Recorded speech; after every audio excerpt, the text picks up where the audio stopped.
ராமருக்கு செருப்பு மாலை போட்ட ஒரு கட்சி, அதாவது இந்த கட்சியினுடைய ஐடியாலஜிக்கல் மென்டார் திமுக என்று சொல்வதை விட இந்த கட்சி யாரால் உருவானதோ, சித்தாந்தம் யாருகிட்ட இருக்கோ, ராமருக்கு செருப்பு மாலை போட்டவர்கள் இன்னைக்கு திமுகவினுடைய சட்டத்துறை அமைச்சர் அண்ணன் ரகுபதி அவர்கள் சொல்றாங்க, சமூக நீதி ராமர் காலத்தில் இருந்துச்சு, சமநீதி ராமர் காலத்தில் இருந்துச்சு, அதைத்தான் இன்னைக்கு திமுக பின்பற்றினாங்க. இதைத்தான் நாங்க சொல்றோம்.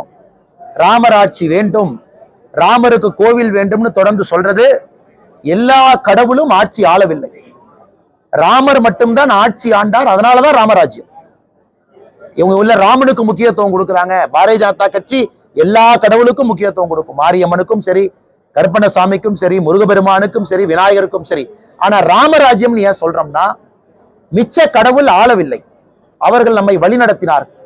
ஆனால் ராமர் ஒரு மனிதனாக வந்து ஆட்சி நடத்தினால அந்த ஆட்சி எப்படி இருந்தது அப்படிங்கிறது ராமராஜ்யம்.